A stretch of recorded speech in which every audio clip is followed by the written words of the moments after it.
Hello everybody, welcome back to another episode of Artist Block. It's been a little while since I've made a new video. I've been busy, but I have some time to make a video today because of course I gotta keep this channel active. For the most part I'm dealing with college and a couple other things, so my video flow slows down just a bit. Don't worry, I'm still here making videos. I'm just gonna be making videos less often than I did in the summer. Okay?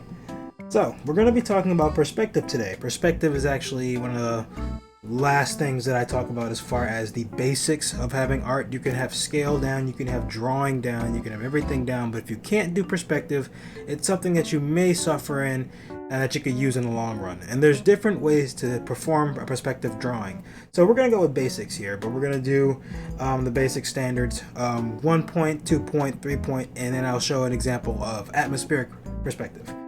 Okay, let's talk about perspective. Perspective usually is what you consider when you look at any form of composition and you see it could be things looking, it's kind of like it's similar to scale, but not exactly.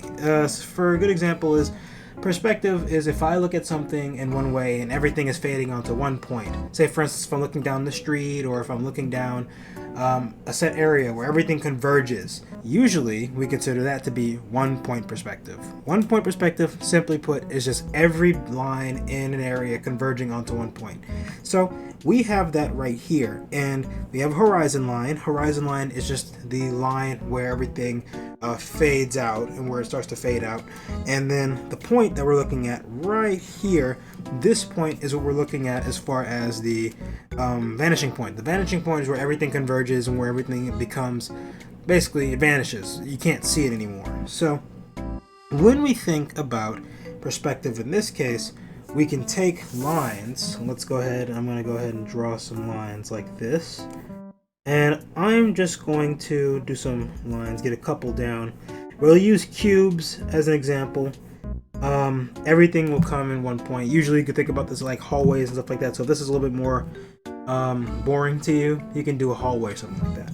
But usually when we think about stuff like this, we think about, simply put, just a simple, I'm going to do a little square first. We're going to do a simple square. I'm going to draw it as neat as I can. Don't mind my messiness. We're going to try to be as neat as possible. And I'm going to do another one here. No matter where I put these squares on this canvas, I can make them go into the vanishing point and it gives them a sense of depth. That's what we're looking for with perspective. We're looking for depth. We're not trying to look for a sense of scale. We're not trying to look for sizes. We're not trying to look for the shape of an object, because perspective is simply all about the depth of a thing. Usually we consider it a volume of sorts, in an instance of a cube. So for instance, we're going to start with a cube, and let's just say for all intents and purposes everything is going into this little vanishing point. We have these two squares set up and I want them to stretch out into the background. Simply put, all I'm going to do is I'm going to draw a line, just a little gentle line from the vanishing point, this little dot here, out back to the, like this, to the square. And then I just match up the lines as it would normally. And I'm going to do the same thing on this side. What you're looking for here is to make sure that the lines intersect. And if you're having trouble when you're on a digital thing like I am right now, you could always take a line tool and line it up. And this will make your lines a little bit cleaner. So we can do that, and we can roll it back over, and we could just give it like that. And see how this is starting to stretch into the background. This is what we're looking for when it comes to perspective. Everything is converging onto 1 point in a 1 point perspective drawing. We're not trying to make anything super crisp or anything. We're just trying to make it seem as if everything is flowing to the back right here. And it is. Even this corner here is folding to the back. And I can just cut it off. Let's say we cut it off right here to make it look a little bit even. And then I could do this one to make it even there. And that looks like it's fading away, fading into the background in that context.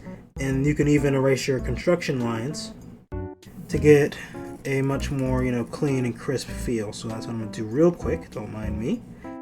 And bam, presto chango, we have 2 blocks drawn on a perspective, and all you want to do then, if you want to add a little bit of hatching to give it a little bit of depth, to show that the shade and tone is a little bit different, the lighting or anything, you can do that, and you can give it a little bit of customization. But this is basically what we do for a 1-point drawing. The idea of any perspective drawing, if you're going to set up these things, be it you're going to set up a hallway, you're going to set up a room or anything like that, as long as you keep in mind that the basics are very simple and that everything converges onto 1 point, it doesn't matter where it is, even if it's kind of awkward, everything converges onto 1 point and eventually creates a shape, or maybe it's not a shape, it creates a functioning 3-dimensional area. And this was a kind of ugly one, but you could see even here that just that simple little setup, you can get a lot of depth going into the background. So that would be 1 point perspective, drawing everything into a converging point and then just filling it out how you would normally. Next, we're going to go to 2-point perspective, and I've already got one set out so we don't waste too much time, and the rules are pretty much the same. The only difference is when I'm working on a 2-point perspective, I'm going to be looking at 2 different points. As you can see, we have a point right here, and we have a point right here. These 2 points are the vanishing points for this, and it is the point of 2-point perspective to show 2 different sides converging into 2 different areas. Usually we have kind of an isometric view when we're looking at these kind of things. So as you could see on this one here that this is converging onto 1 point, this area right here, and it's converging onto the first point, and these other sides are converging onto a secondary point. And you can map them up all the same. So I'm going to go ahead and I'm going to draw another line, and I'm going to converge them both. Let's do it like this and like this. And then we're going to convert this one over here like this. And then I can fill it in how I would normally with any normal perspective drawing. And I would just do that. And the only difference now would be, it would be this way. Everything will converge again, so let's put another convergence line like this. Just like this one would converge over here. And with that, you've got yourself your perspective drawing. So the same rules apply for pretty much all of the perspectives. It's just how you draw them. It can be kind of challenging at first, but once you get the basic idea of how a perspective goes, you can change the area of where the perspective points are, where the horizon line is, so something could be lower or higher depending on what you want. It doesn't have to be straight in the middle. It can be anywhere on the paper, and the vanishing points don't have to be in the middle either. They can be all around the paper as long as the perspectives match to what you're looking for in a perspective drawing. They can be whatever you want them to be. You can make them diagonal, you can make them horizontal or vertical, you can do all kinds of things like that. And you can get some really, really good angles too, if you understand how to make these things work. Even drawing figures can work in these kind of things too, but we're gonna do that in another video. Maybe that'll be something that we can experiment with. Next, we're going to talk about 3-point perspective. And I actually haven't set this one up yet because this is kind of challenging, as you can see. I'm going to put this in a little bit more into the center so I can eyeball just the center just a bit.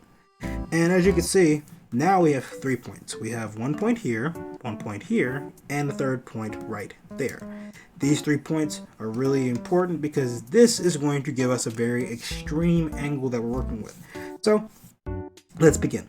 So first things first, when I'm thinking about a 3-point perspective, at least in this context, we're going to set the horizon line very, very low. So let's see, let's grab a line tool. Let's just strike one that's something around this, right? We're gonna ignore the fact that the point is, in fact, let's actually fix that point real quick, just to make it feel a little bit more natural. Let's grab my little tool here. There we go. And then I'm going to make another one. I'm going to make a line this way.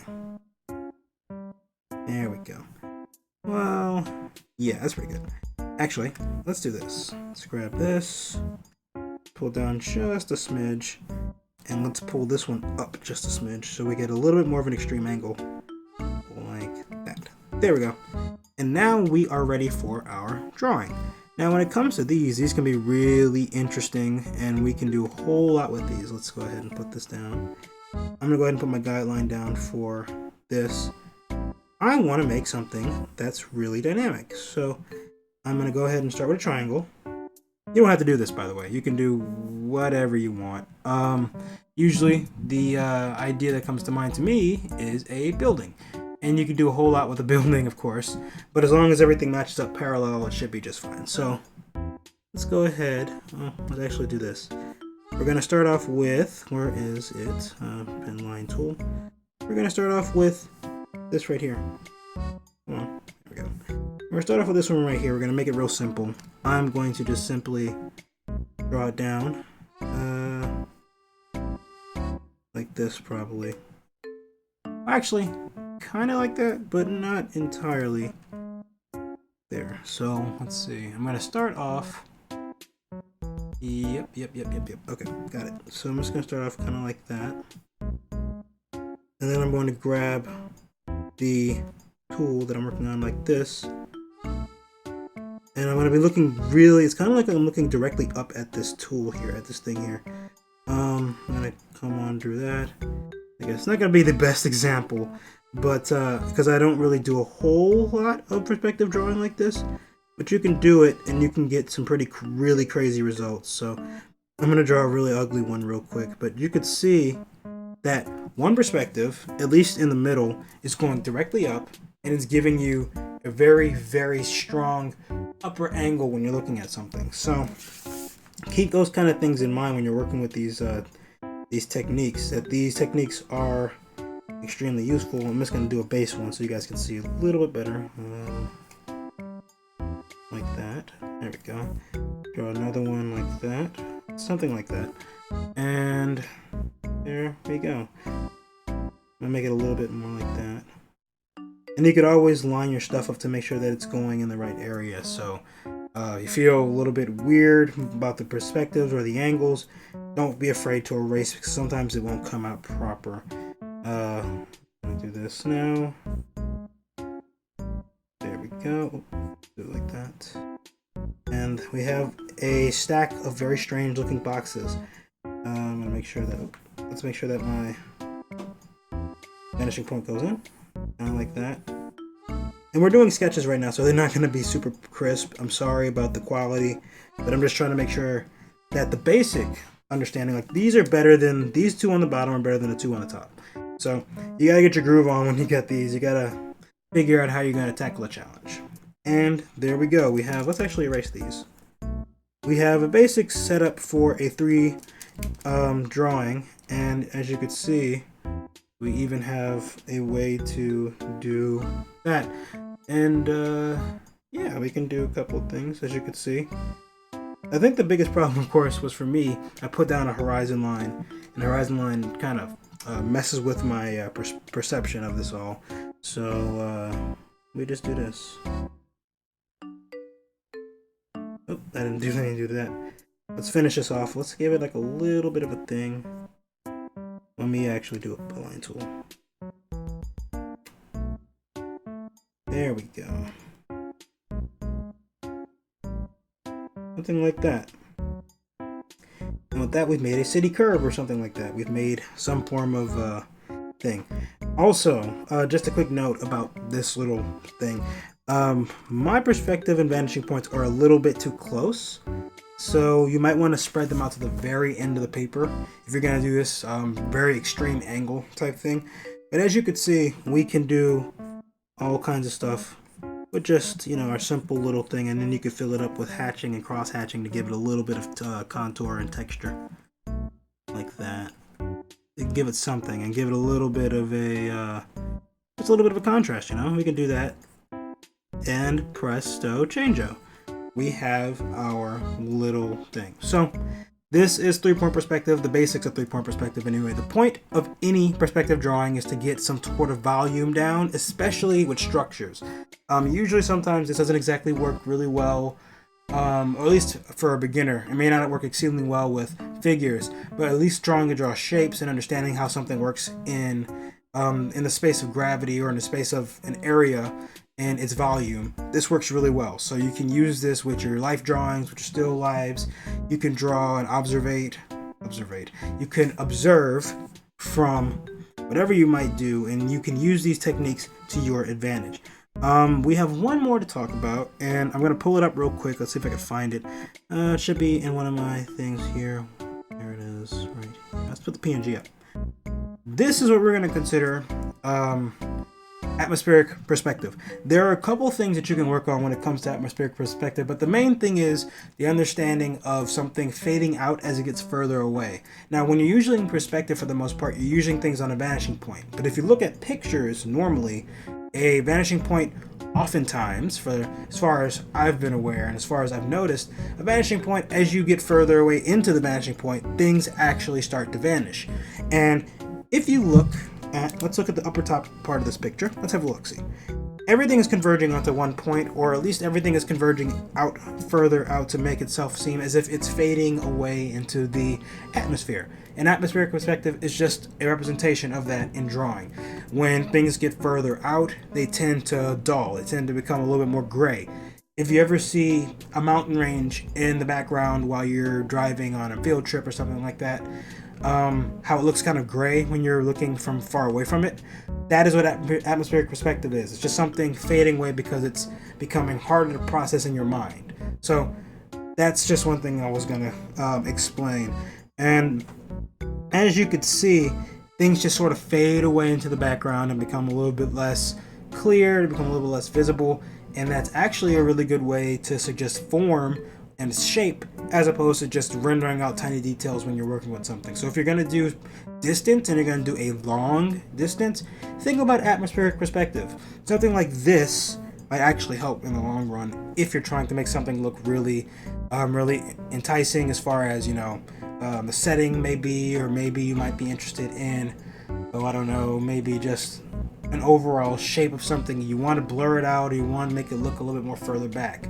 That graying out, that little blue gray out that forms do as it gets further out into the atmosphere, that helps a really heck of a lot. And with that, that's pretty much it. We had a lot to talk about today, and we've done quite a bit. We went from 1-point perspective to 2-point perspective to 3-point perspective, all in one video. And I think that this is basically the stopping point for the basics of art and drawing and stuff like that. We're going to come back strong, and we're going to do backgrounds, we're going to do faces, we're going to do pretty much anything else you guys may be interested in. If there's something that you want me to discuss and I could try to talk about it in the comments, and if it's interesting, I'll try to do it. That's pretty much the end of the video, everybody. Take care.